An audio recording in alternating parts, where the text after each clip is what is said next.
It's 6:30 in the morning. An alarm rings in a 2 BHK flat in a tier 2 Indian city.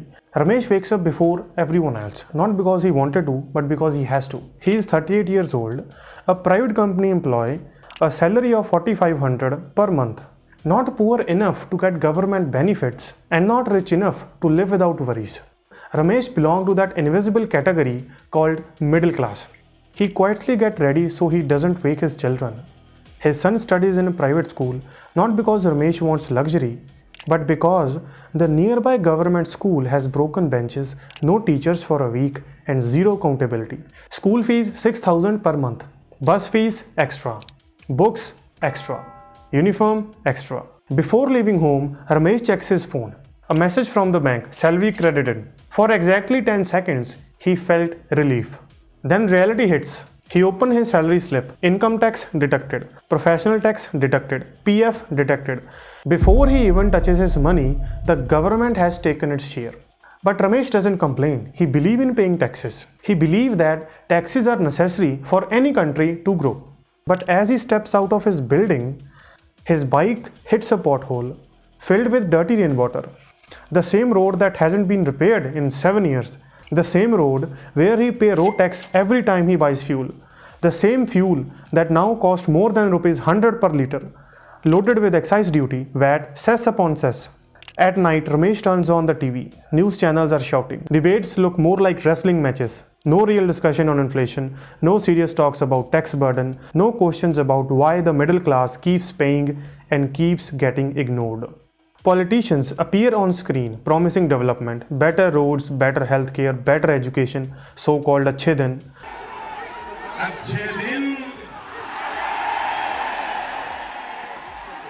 And Ramesh is not alone. There are crores of Ramesh in India today. People who woke up early, work honestly, pay taxes, yet feels punished for being honest.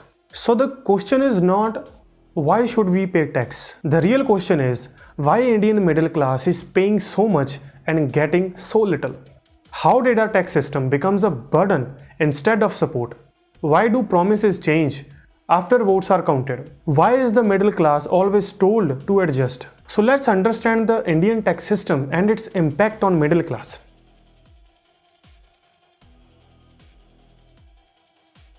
Let me ask you a simple question before we begin. A really simple question. Every month when your salary is credited to your bank account, what is the first thing that disappears? It's not your rent, it's not your EMI, it's not your grocery, it's tax.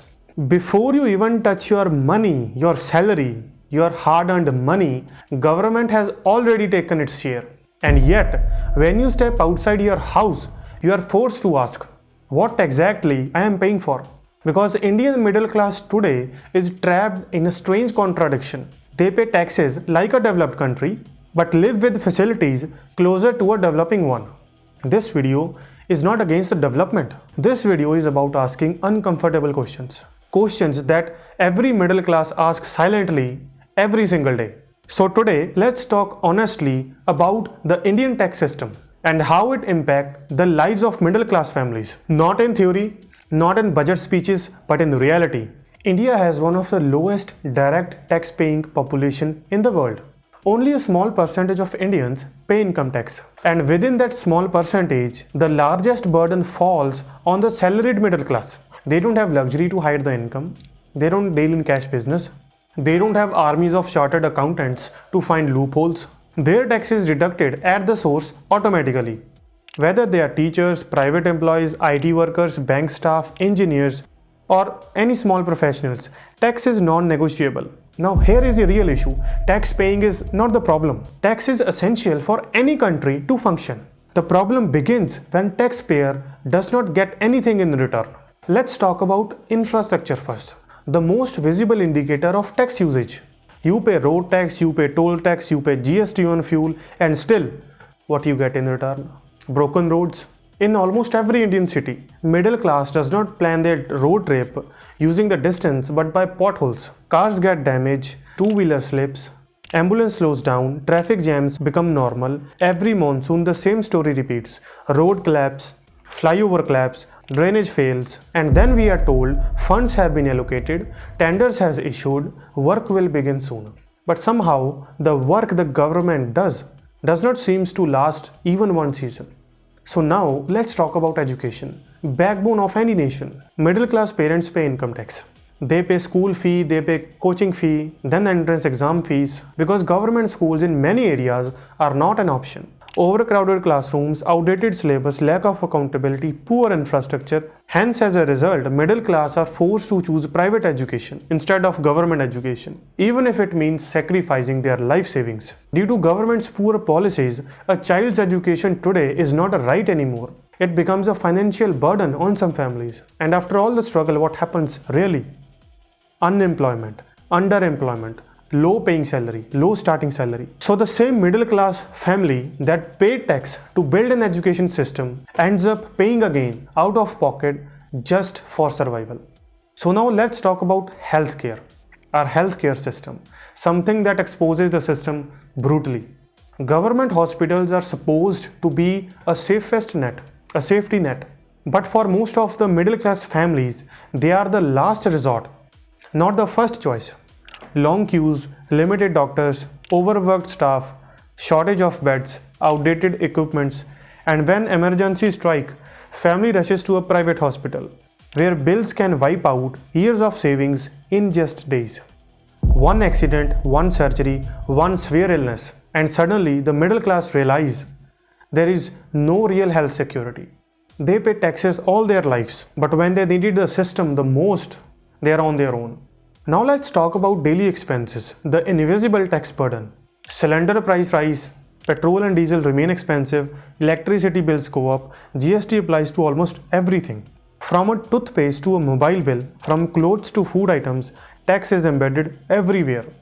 The middle class doesn't complain loudly, they adjust. They cut vacations, delay purchases, they compromise on lifestyle. A standard living once considered normal is now a luxury. Owning a house feels impossible. Rents keep increasing, EMIs stretch decades, and salaries, they don't rise at the same pace. So the middle class is squeezed from both sides. Earnings just enough to be taxed, but not enough to feel secure. Now comes the most painful part. Expectations from the governance. Every election, literally every election, middle class voters listen carefully. They watch speeches, they read manifestos, they hear promises of better roads, better healthcare, better education, lower taxes, and ease of living. But once the votes are cast, accountability fades. Ministers change, statements change, deadlines are shifted, promises quietly disappear into press conferences and social media posts. Let's be clear, the problem is not limited to one party or one government, it's systematic. But when same promises repeat year after year without delivery, people feel cheated. The middle class does not ask for free subsidies, they don't ask for free handouts, they ask for value. If I pay tax, I want roads, I want proper roads in proper condition, I want functioning public hospitals, I want quality government schools, I want safety, I want dignity. This is what middle class families want from the government. And yet year after year, every government, no matter who comes, everything remains the same. Now let's talk about Indian media, because information shapes perceptions. A strong democracy needs independent media. But today, many middle class viewers feel that the mainstream Indian media has stopped asking real questions to the government. Prime-time debates often focus on distractions. Loud arguments replace facts. Critical issues are sidelined, just like they don't exist. Instead of asking why inflation is rising, why unemployment persists, why public sector struggles, the conversations are diverted. When media stop questioning power, citizens are left voiceless. And the middle class feels this very deeply because they rely on information to make decisions. Now let's talk about leadership promises. The current Prime Minister came with big promises. Development, transparency, corruption-free government, ease of living. Achhe din, what are we getting in return? No doubt some progress have been made in some areas. Digital payments, infrastructure projects, visibility on global stages, but many promises that affect the middle class life directly remains incomplete. Jobs haven't grown at the pace required. Inflation remains a concern. Public services still struggle. Middle class tax relief is limited. Acknowledging progress doesn't mean ignoring failures. A mature democracy allows its citizens to say, This is good, but this needs development. This needs improvement. Unfortunately, criticism is often labeled as anti-national, which shuts down honest discussions. Now let's zoom into daily middle class life. A typical middle class house wakes up early, rushes to work, handles traffic, faces pressure, and return home late. Parents worry about children's future. Children grow up watching stress as normal.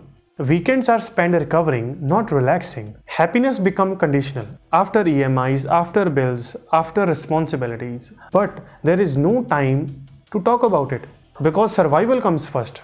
And yet, despite everything, the middle class keeps the country running. They follow rules, they pay taxes, they don't block roads, they don't riot. They do only one thing: they hope for their better future. That hope is powerful, very powerful, but it's also fragile. If the middle class loses faith, the foundation of the nation weakens. I'm not saying tax should not exist. What I'm trying to say is tax justice matters. Taxation should be fair. Benefits should be visible.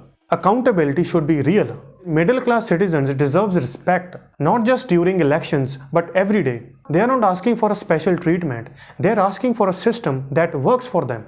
A system where paying taxes feels like contribution, not punishment. A system where hard work leads to security, not exhaustion. A system where honesty is rewarded, not exploited. If we want India to really progress, we must stop ignoring the silent struggle of the middle class. Because development is not about GDP numbers or global ranking. It's about whether an average family, an average middle class family, can live with dignity or not. So the next time when someone says, why people are complaining so much, remember this. The middle class isn't complaining, they are questioning the government. And questioning is the heart of democracy. If asking for better roads, better hospitals, honest media, fulfilled promises, and fair taxation is wrong, then maybe problem isn't the question. It may be the answer. That's all about this video. My name is Harinder, and I make videos on education, awareness, and real life issues that affect our daily lives. If you found this video informative, do like, share, and subscribe to my channel. Your support means a lot to me. I will be back with another informative video next week. Till then, stay informed, stay aware. See you in the next one.